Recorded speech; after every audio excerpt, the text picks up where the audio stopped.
Bon matin tout le monde, bon mardi en ce 2 février. Nous avons parlé ce matin d'un sujet qui tient à cœur tous les entrepreneurs, futurs entrepreneurs, solopreneurs, dirigeants d'entreprise, gestionnaires d'équipe. On va parler de la délégation ce matin.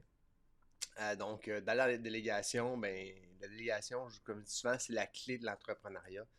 Tous les entrepreneurs, je dis entrepreneur, vous voyez que ma définition d'entrepreneur est quand même relativement large, même les futurs entrepreneurs, même les travailleurs autonomes. Tu sais, pour moi, entrepreneur, ça ajoute pas dans tout ça.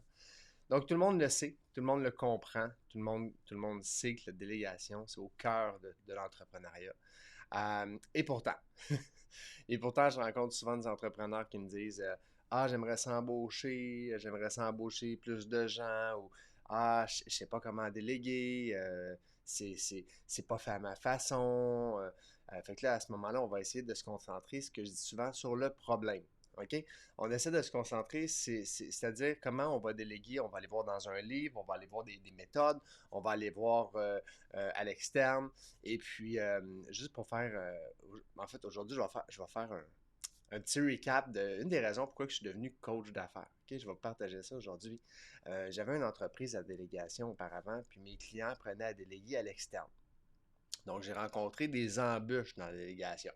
La majorité des embûches provenaient toujours de la même place, c'est-à-dire provenaient du délégateur, donc la personne qui envoie le travail. Là, je me suis mis à analyser différentes sources en apprenant moi-même les rudiments du coaching. Okay? J'ai observé que le problème ne se situe pas dans la délégation en soi, mais dans les aspects de la personnalité. Donc, pour être même plus précis que ça, les problèmes de délégation viennent de la manière d'être. Hmm, OK. Je vais vous montrer, puis je vais vous donner quelques exemples de problèmes de la délégation qui provient du délégateur. Je vais le faire moi-même, ça va aller plus vite.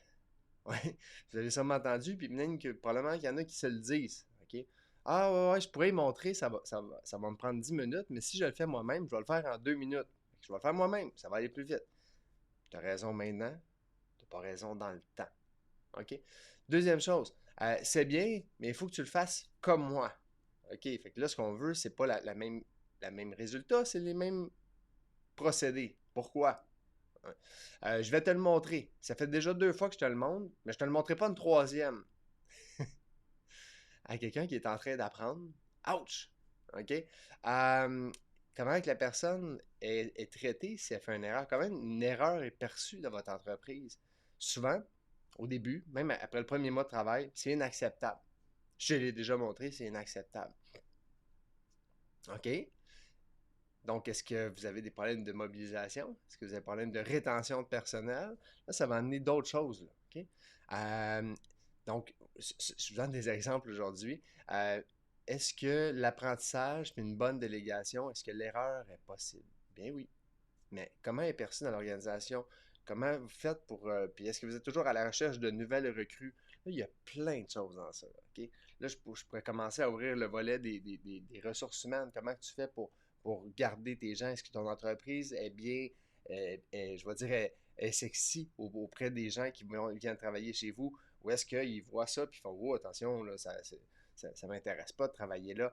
Donc, il y a des entreprises actuellement qui embauchent, qui ont du personnel, puis qui ont des candidatures. Des entreprises qui n'en ont pas, qui ont de la difficulté à trouver. Là, il faut se poser des questions. Commencer à regarder à l'interne plutôt que regarder à l'externe. Première des choses. OK? Fait qu'en d'autres mots, OK? La délégation, c'est pas le savoir-faire, mais ça commence par le savoir-être.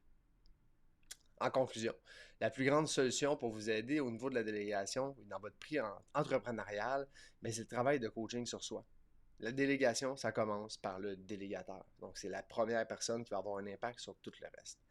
Euh, donc, pour terminer, je vais dire merci premièrement à ceux qui sont là, qui m'écoutent, qui me réécoutent dans la journée.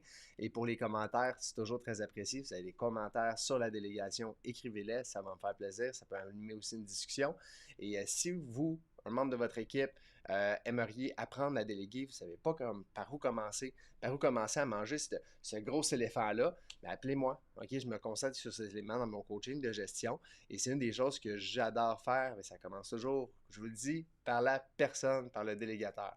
Donc, sur ça, je vous souhaite une super belle journée et on se dit comme ça, à très bientôt.